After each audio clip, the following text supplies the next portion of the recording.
Assalamualaikum warahmatullahi wabarakatuh dan selamat pagi. Perkenalkan, nama saya Yulianti Malik, salah satu dosen yang mengajar di program studi D3 Teknik Kimia Mineral Politeknik Industri Logam Morowali.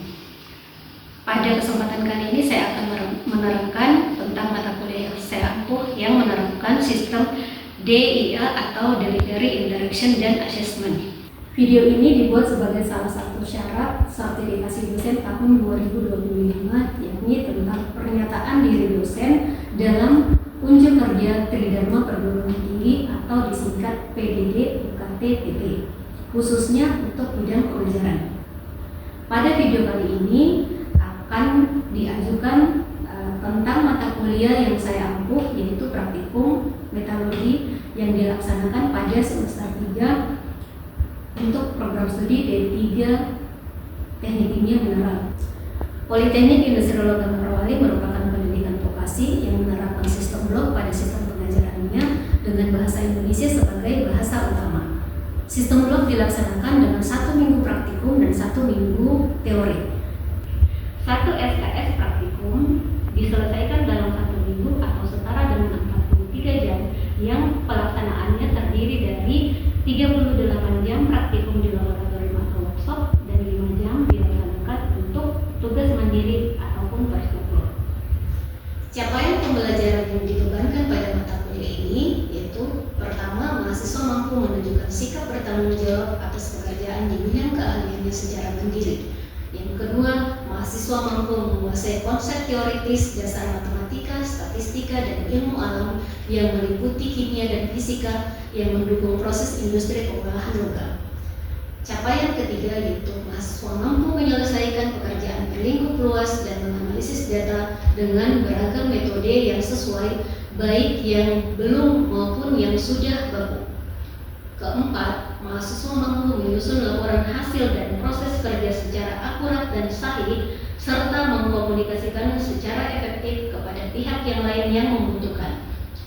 Kelima, mahasiswa mampu menerapkan prinsip kesehatan dan keselamatan kerja atau K3 dan 5R secara umum berdasarkan sistem manajemen K3 serta pemenuhan persyaratan dan prosedur K3 di tempat kerja. Keenam, mahasiswa mampu mengoperasikan peralatan proses peleburan logam. Yang terakhir, mahasiswa mampu menerapkan matematika, statistika dasar, dan ilmu alam yang meliputi kimia dan fisika yang mendukung proses industri pengolahan logam.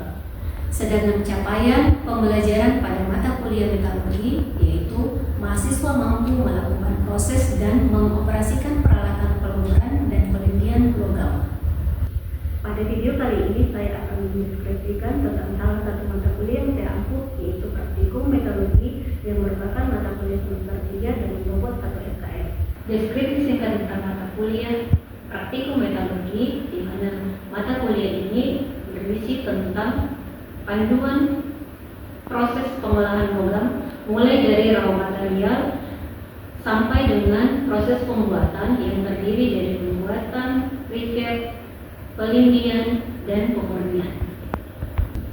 Adapun bahan kajian atau materi pembelajaran pada praktikum metalurgi, yang pertama tentang preparasi bahan sekaligus perhitungan kebutuhan bahan dasar yang dibutuhkan untuk proses pelindian. Yang kedua adalah pelaksanaan proses pelindian dengan menggunakan asam anorganik maupun asam organik, dan yang ketiga tentang pemurnian atau purification dan recovery. Berikut video pengajaran yang saya lakukan untuk praktikum mata kuliah metalurgi. Selamat menyaksikan. Assalamualaikum warahmatullahi wabarakatuh dan selamat siang. Waalaikumsalam warahmatullahi wabarakatuh. Siang.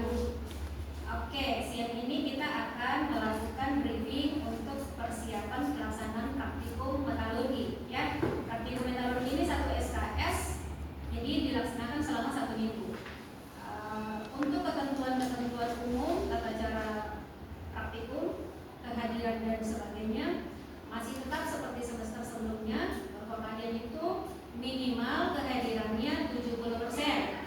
Ya, kalau yang tidak sampai 70% berarti tidak diperkenankan untuk mengikuti ujian praktikum. Praktikum kita dilaksanakan selama 5 hari. 4 harinya adalah praktikum untuk 4 modul di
Kemudian itu bobotnya 5%.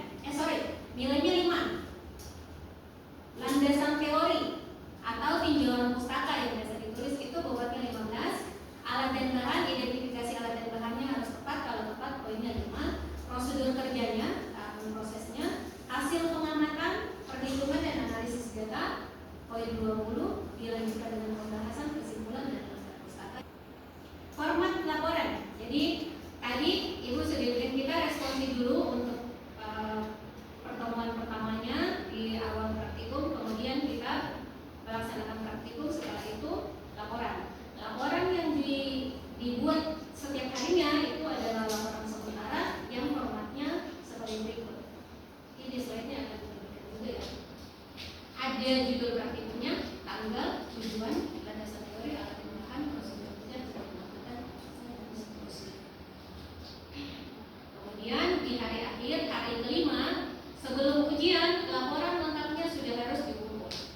Format laporan lengkapnya seperti ini. Marginnya di sebelah kiri 3, di atas 2, di kanan 2, di bawahnya 3. Kertas yang digunakan adalah kertas A4. Kemudian itu sampulnya ya. Kemudian untuk isi marginnya masih tetap. Susunannya seperti laporan harian.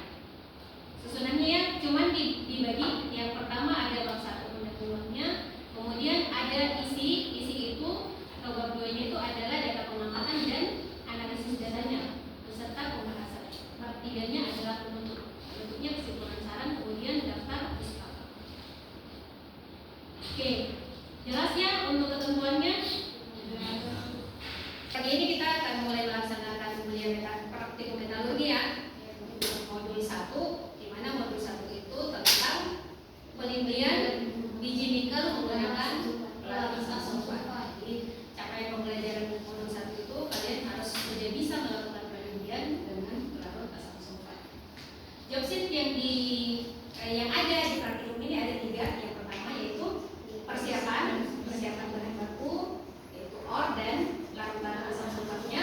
Yang kedua adalah proses penelitiannya, dan yang ketiga adalah perhitungan persen ekstraksi. Nah, sekarang yang pertama persiapan biji dan larutan digunakan dalam proses ekstraksi itu sudah harus dipreparasi. Artinya ukurannya dia sudah harus memenuhi syarat yang akan digunakan dalam proses penelitian. Biasanya dia sekitar 200 asal 300 dan seterusnya ya. Untuk biji ini karena sudah ada praktikum PNL, pengolahan mineral logam, kemarin bijinya sudah dipreparasi untuk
bagi 500.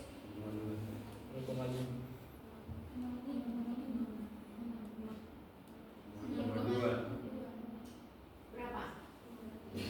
Cara menghitung soliditas artinya kita cari berapa per berapa dikali 100 supaya hasilnya sama dengan itu. Persen itu. Berarti ini 5% berapa solidnya? Berapa? Bisa? Bisa dihitung. Solid liquid 10%. Solid liquid ini 10%. Berarti titik-titik berapa dibagi 500 kali 100 sama dengan ini 10%. Lalu supaya 10 sekitar berapa di sini? Supaya hasilnya 10. Berapa? 50 atau 5? 50. Berapa gram? 50. 5 kali 100 500 ya. Per 500 kali. Berarti di sini sama dengan 50 gram. Kalau yang ini berapa? Kalau yang 5 25 gram. Berarti kalau yang 15 berapa? 75. Paham ini cara menentukan solid liquid? Solidnya dibagi dengan cair. Ada yang ditanyakan?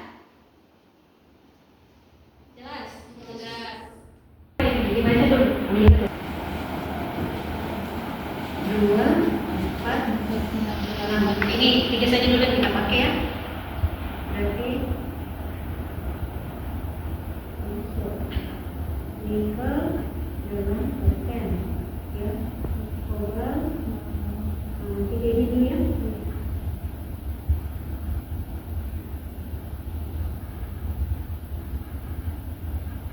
Ininya berapa? Ininya 192,3. Kadar unsur dari ini pada ini yang STF 1,42. Pokoknya yang untuk infonya 0,17%. Namanya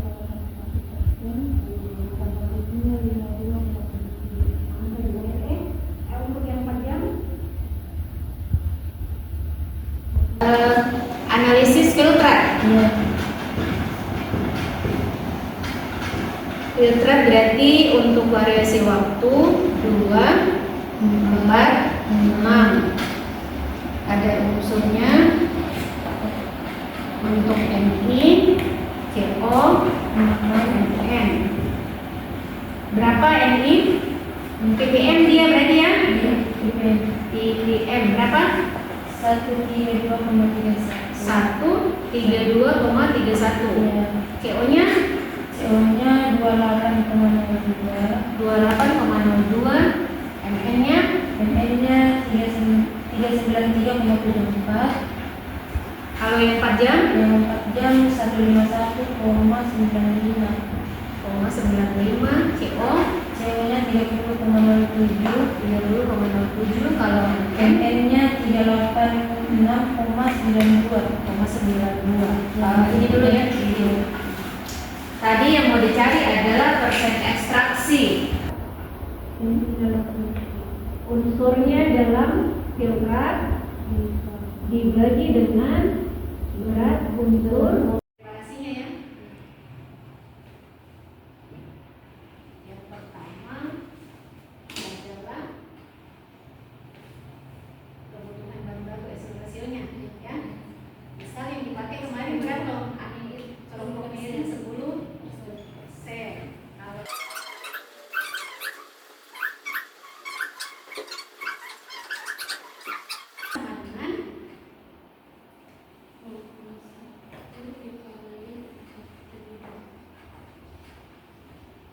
sama dengan 400 gram. Kalau mau bikin 1 liter berarti dia butuh 100 gram. Kalau 2 liter 200 dan seterusnya. Oke, kelompoknya ada 4, kelompok 1, 2, 3, 4 ya. Kalau kelompok 1 ini variabelnya adalah konsentrasi. Kelompok 2 variabelnya adalah waktu. Kelompok 3 variabelnya adalah SL rasio. Kelompok 4 temperatur. Berarti kalau misalnya untuk kelompok 4 temperaturnya divariasikan 80, 85, 90 itu. Kalau kelompok 3 berarti variasi rasio ininya mungkin 5%, 5, 10, 15 ya. 15%. Waktu yang kemarin berapa? 30 ya? 30, 60, 20, 40 dengan 60. Kalau konsentrasi ini 0,5, 1 dan 1,5 molar. Berarti asam sulfatnya diencerkan dia 1,5 dan seterusnya waktunya. Yang ini berarti variabel yang konsentrasi dengan temperatur dengan tepat, kan?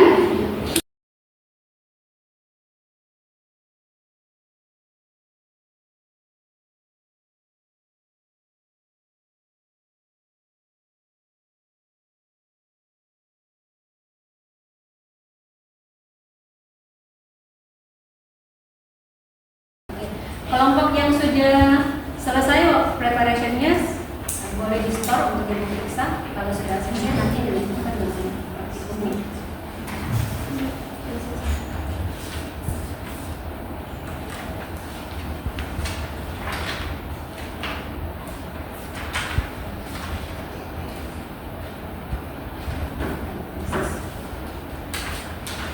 Oke, kelompok 1. Kelompok 1 sudah bisa langsung ke lab mineral untuk melaksanakan preparasi bahan dengan penelitian.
Kelompok 2 variabelnya apa yang digunakan? Nah, kalau untuk variabel itu kami menggunakan variabel tetapnya itu variabel temperatur sama RPM.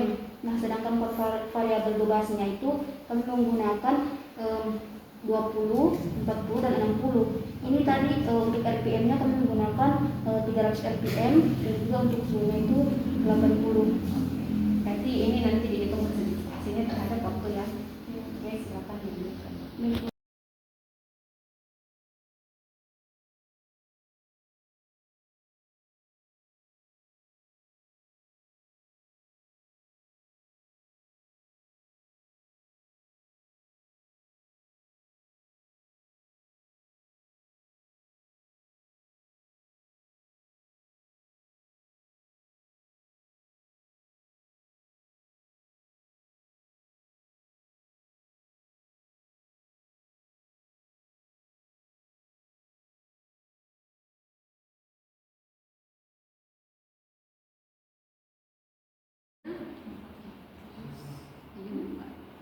Berarti ini dia langsung dikali dengan massa pada biji yang digunakan. Oke, berat unsur padat. Terus untuk berat unsur padat filtrat, berarti ini dari mana? Dari hasil uji AS, kemudian dikali sama volume.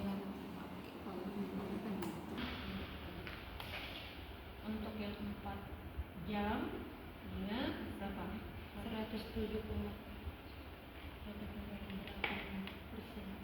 sama massa or. Oke. Nah, jadi sekarang coba lihat sini. Filtratnya sudah.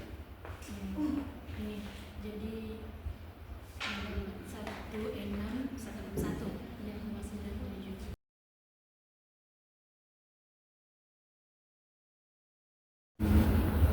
Oke, untuk praktikum kita hari ini cukup sekian. Modul 1 sudah dilaksanakan, laporannya juga sudah dikumpulkan. Silakan disiapkan dirinya untuk praktikum besok, modul 2 tentang proses persipitasi. Demikian, terima kasih Bu ucapkan dan mohon maaf kalau ada kekurangan. Saya akhiri. Assalamualaikum warahmatullahi wabarakatuh dan selamat sore. Waalaikumsalam warahmatullahi wabarakatuh. Demikian deskripsi singkat dan cuplikan proses pengajaran saya. Semoga dapat mewakili tentang gambaran kinerja yang saya lakukan pada mata kuliah yang saya ambil. Saya mengucapkan terima kasih kepada tim penilai dan seluruh panitia sertifikasi dosen tahun 2025. Saya juga mengucapkan terima kasih kepada Politeknik Industrial Logam Morowali, rekan sejawat dosen dan mahasiswa. Demikian pemaparan dari saya. Assalamualaikum warahmatullahi wabarakatuh.